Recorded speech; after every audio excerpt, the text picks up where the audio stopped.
de partout, je suis en train de lancer ces messages afin que comme la bakonjamboka et comme la service à renseignement bateau surtout oyo bayuka kabisho bateau ne soit landa bicho.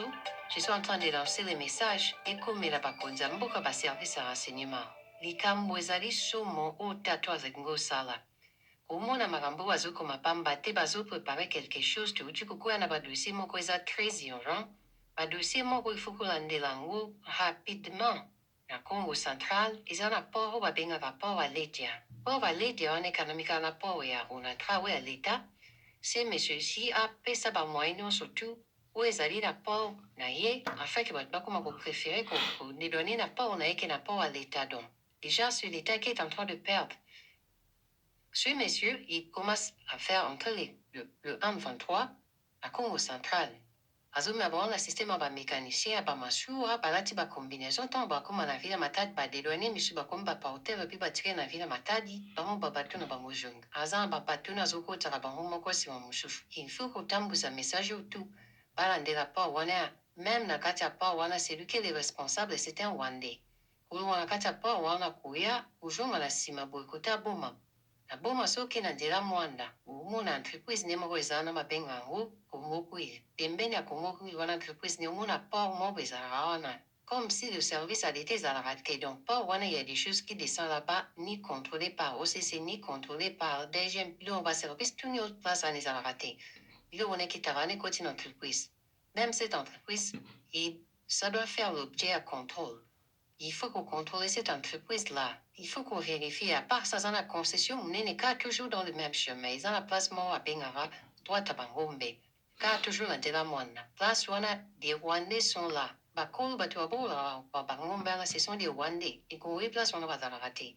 Kulumwa wana. Car la Congo centrale, bazo loger, ba 1-23, na bona botel, ba toma.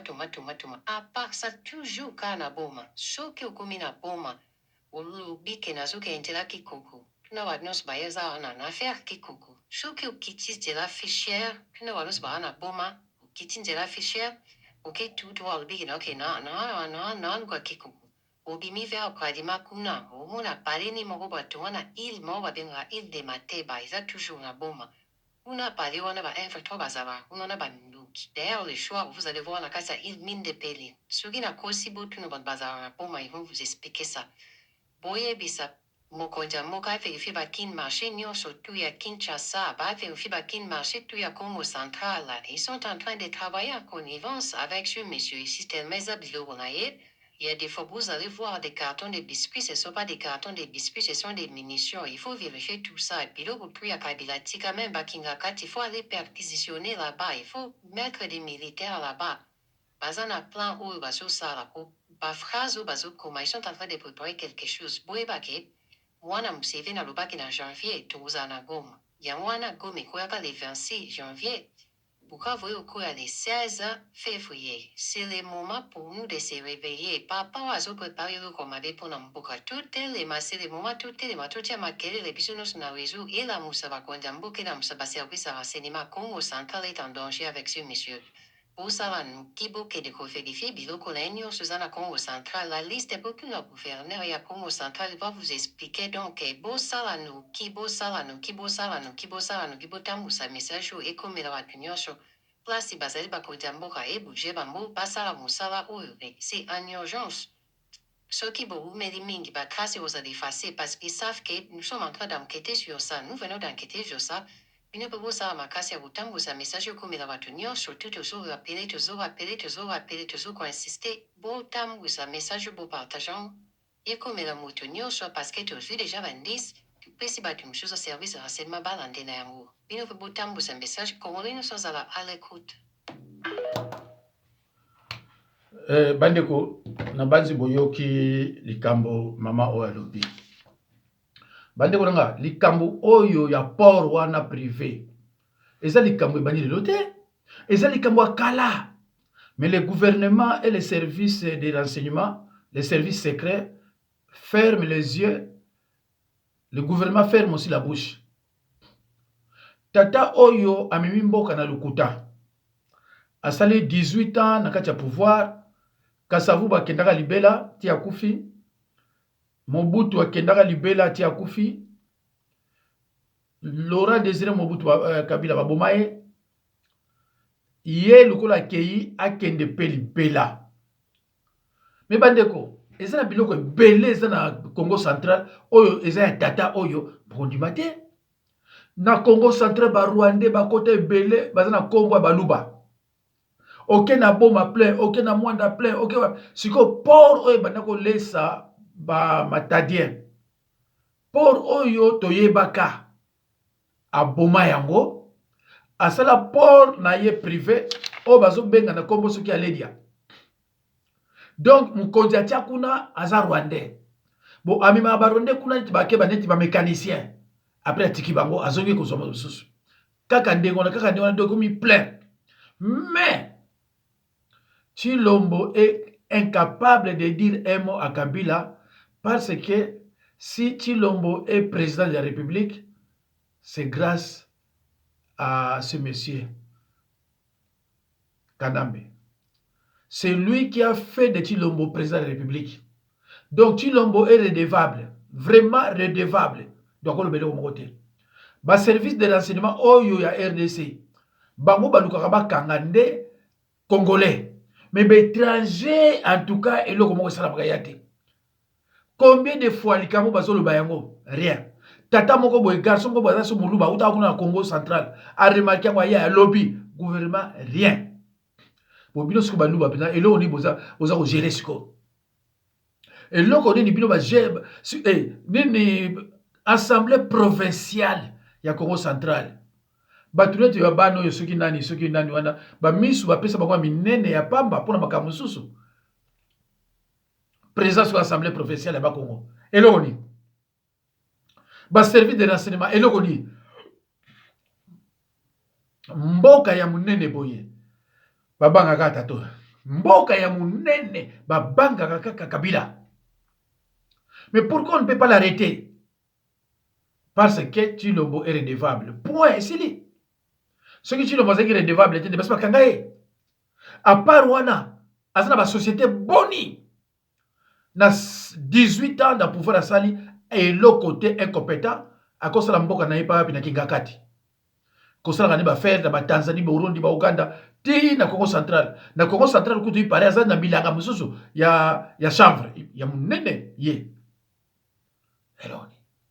Eloko nini bakoloba bakokanga ete bakokanga batuni ba matata poyo et le reste et tout ça mais mutuneti ye na kamere bakokanga bakote ye kamere babugene babizima bakokanga bakote bomoni pa epoka yali bongo siko bino bolobako tozala pour Tshilombo na biloko aboy mais soki mutu so azwi pouvoir Kabila fakima soki mutu moko azwi pouvoir oyo azali ke azana ba dilte Kabila okima mais totala mokili ndenge ezokwele totala kaka mokili ndenge ezoko alors makambo mosusu yango oyo Pierrot aloba oyebi ke makambo oyo Pierrot aloba alobako kala mais mutu akoki kolandela yango aza te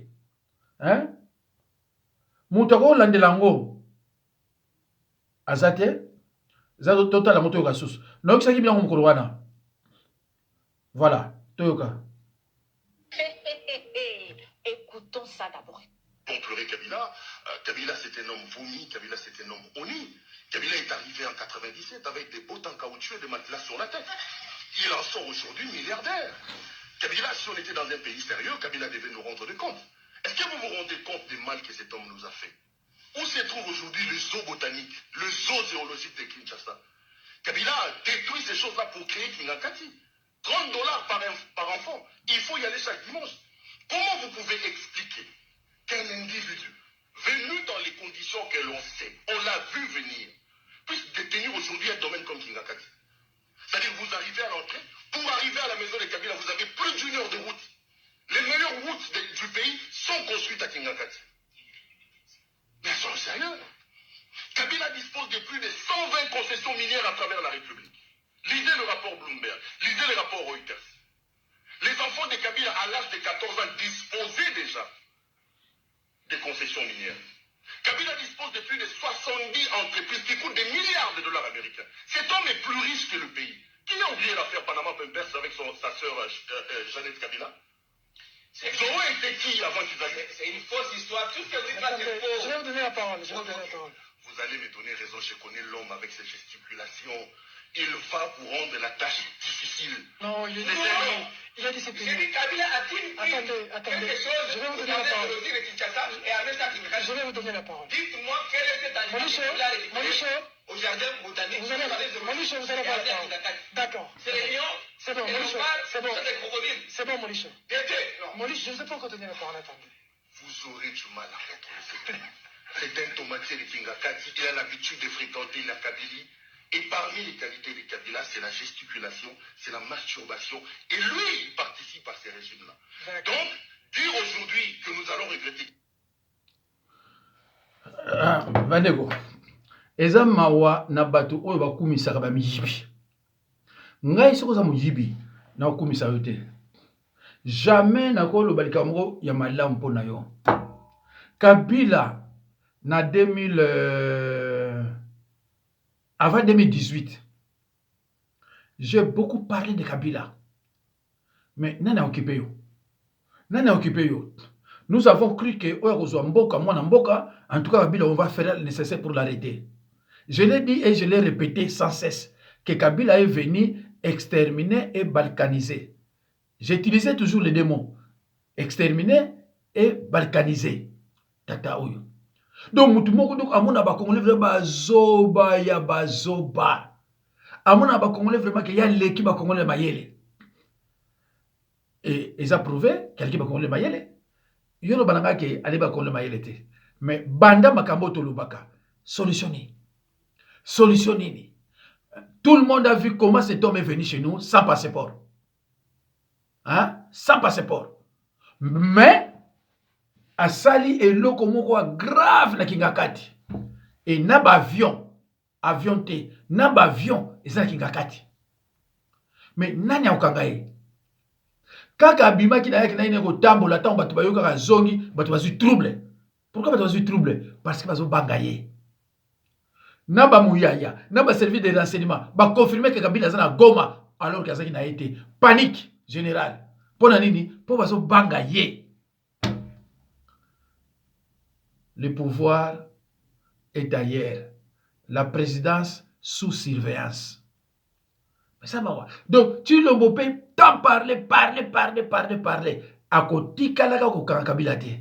A kokate. A kangiye na midi na poko babomiye.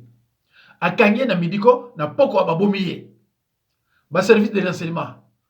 Ba kolobate. Ba service de renseignement ba lukaka. Bato yo baso peta ba idée net biso ba boye po ba kanga yo ba boma yo. Mais mutunya ti des milliards et des milliards mutu azana yo. Oyo mwasi na yowana akomasu prêtre yesu suki nani. Donc atamona na bambongo moko ebele ko sakana te neti kamere. Mais to pesa news pa nzambe. Ce qui vraiment un jour likameko salama et uzala malamu Kabila azana kati ya Kinshasa likambo yango ekutaye bakangaye. Likambo yango ekutaye akangama. Mais ce qui a okangama ekozala dégâts. Pour la bato ce qui kitoko abomi yango. Pour la matadi abomi yango. Moi j'ai travaillé là-bas. Abomi yango asali ya yomoko privé. Azuba Rwandais pouf atondi sikuna. Siko bana matadi pore bana ole sabango moele sabango sous zate. Tala. Oyo moi c'est chilo mosusu aye ali kende ko zo Rwandais bana Rwandais le. Akende na bango wapi? Bakola. Soki ba musu ba 16 ans. Siko 7 abakomi na combien? Ah. Bakobota makuna na kati ya Congo central, bakomima banani ba Rwandais ti bako exterminer Congo central. Donc Congo central ba find na bango. Oyo soki nani président assemblée nationale sur ma trésor soki nini nzamba bati na monoko te baza batu moko soki batie bango na poste wana parce que bayebi ce sont des enfoirés. So bayebi ke batu neti biso ba oyo bakotia biso na poste wana te. Po je n'ai préféré bo bomanga mais ça ba dégâts. Les amawa Congo central, c'est infiltration. Non! ndenge infiltration eza na kati ya idps wana barwandais batondi ebele mpo tozala biloko mosusu tolinga kobimisa yango te eza interdit mpo obimisi yango boye na bamindele baluki yo toza nango mais obimisi yango na bamindele baluki yo mais togarda yango. Nous on a fréquenté avec des Rwandais hein? Qui vous dit que na Rwanda kuna biso na bakamarade bakola bayimaka munyeso tozoka ba information. Kabila amemi mboka na lokuta bakobenge lobby Hippolyte Kanambe lobby kuna bakobenge Joseph Kabila un certain temps babakisi oh Joseph Kabila kabange donc azomema mboka na mobulu mama nanga sifa boye mais finalement tango Joseph Laurent Kabila alobaka peut-être moi nanga alobaka mwana ye na sens que ndenge adopta ye ndenge atia ye na ndako mais azalaki sire te que akosala mabe alobaki na sens wana andimaki teke mwana wana akosala mabe ayebaki akogarde pouvoir na ye yango wana alobaki na sens wana ke oyo aza mwana nga mais en fait alobaki bana nyonso Kabila Laurent aboma bango donc tilo Kabila moto akosukisa ye moto oyo akuta libanda ya mboka oyo ya kati ya mboka non. Parce que partout, azana batu, partout, azana minduki, partout. Boyokaki awo, bako kuta biloko na kingakati. Et la finalité le Congo, bakuti biloko na ndako Kabila na kingakati. Finalité, bazolo yango susu. Kabila so asibika na telefone na gangi bango nyu batiki. Batiki hein? Et c'est bazolo yango. Ezambawa. Na banzi boyoki ndenge mama wana alobi soki boyoki yango bien te nakozongela yango boyoka susu. Peuple congolais de partout, je suis en train de lancer ces messages afin que Kumila Bakonjambuka et Kumila ba service à renseignement bato nyonso tout oyo bayuka kabisho bato nyonso bazolanda bisho. Je suis en train de lancer les messages et Kumila Bakonjambuka ba service à renseignement. Likambo ezali somo o tato azakingo sala. Omona makambo azokoma pamba te bazoprepare quelque chose touti kokoya na badossier moko eza très urgent. Badossier moko il faut kolandela yango rapidement. Na Congo Central, eza na port oyo babengaka port Valedia. Port Valedia wana ekanamika na port ya Onatra oyo ya leta. Se monsieur si apesa bamoyen nyonso tu oyo ezali na port na ye afin ke bato bakoma kopréféré kodédouane na port na ye ke na port ya leta donc. Déjà, c'est l'État qui est en train de perdre. Ce monsieur, il commence à faire entre le 1-23 à Congo Central. Azumi abona système ba mécanicien ba masura balati ba combinaison tant ba comme na vila matadi ba dédouaner monsieur ba comme ba porteur puis ba tirer na vila matadi ba ba batu na ba mojunga. Azan ba batu na zoko tsaka ba moko si wa mushufu. Il faut kotambuza message tout. Balandela pa wana même na kati ya pa wana c'est lui qui est le responsable, c'était un Rwandais. Kulunga kati ya port wana kuya ujunga na sima boyikota boma na boma soki na nzela mwanda omona entreprise ne moko ezala na babenga yango Congo Kuili pembeni ya Congo Kuili wana entreprise ne omona port moko ezalaka wana comme si le service a été ezalaka te donc port wana il y a des choses qui descendent là-bas ni contrôlées par OCC ni contrôlées par DGM biloko ba service tout ni autre place wana ezalaka te biloko wana ekitaka wana ekoti na entreprise même cette entreprise et ça doit faire l'objet à contrôle.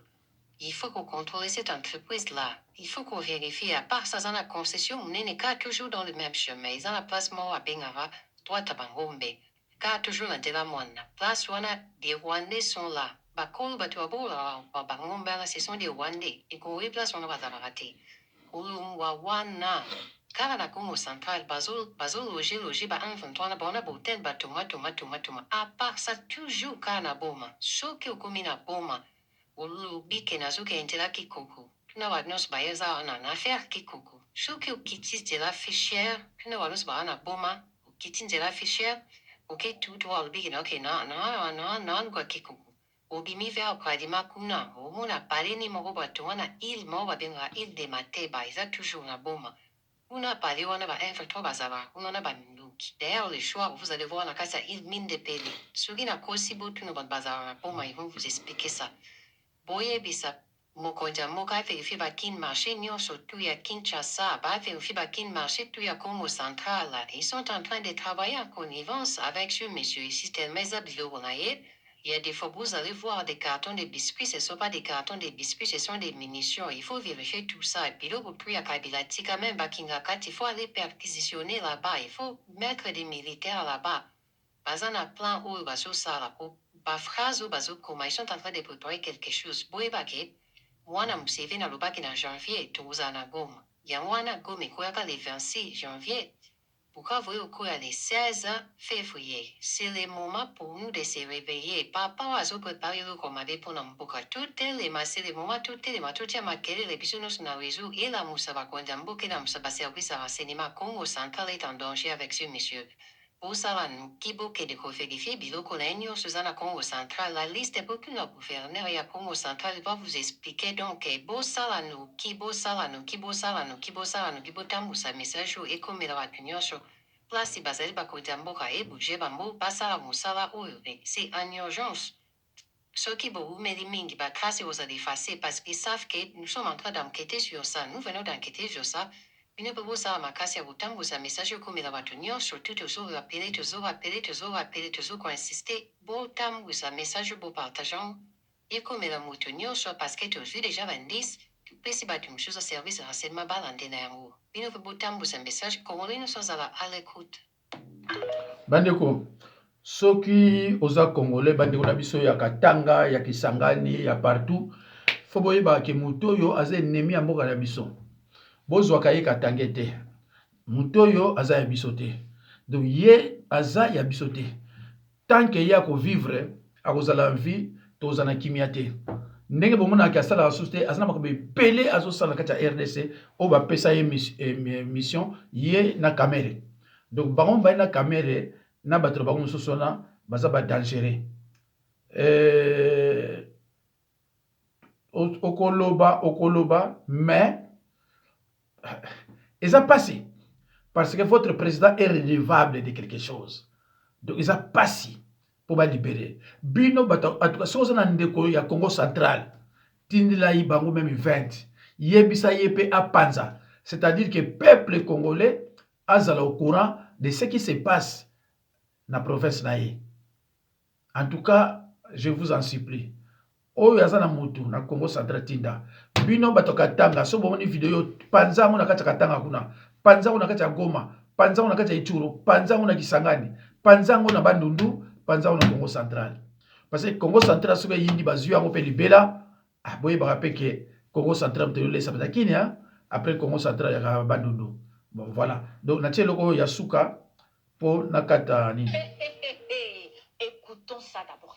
Pour pleurer Kabila, Kabila c'est un homme vomi, Kabila c'est un homme honni. Kabila est arrivé en 97 avec des bottes en caoutchouc et des matelas sur la tête. Il en sort aujourd'hui milliardaire. Kabila, si on était dans un pays sérieux, Kabila devait nous rendre des comptes. Est-ce que vous vous rendez compte des mal que cet homme nous a fait? Où se trouve aujourd'hui le zoo botanique, le zoo zoologique de Kinshasa? Kabila détruit ces choses-là pour créer Kingakati. 30 dollars par enfant. Il faut y aller chaque dimanche. Comment vous pouvez expliquer qu'un individu venu dans les conditions que l'on sait, on l'a vu venir, puisse détenir aujourd'hui un domaine comme Kingakati? C'est-à-dire que vous arrivez à l'entrée, pour arriver à la maison de Kabila, vous avez plus d'une heure de route.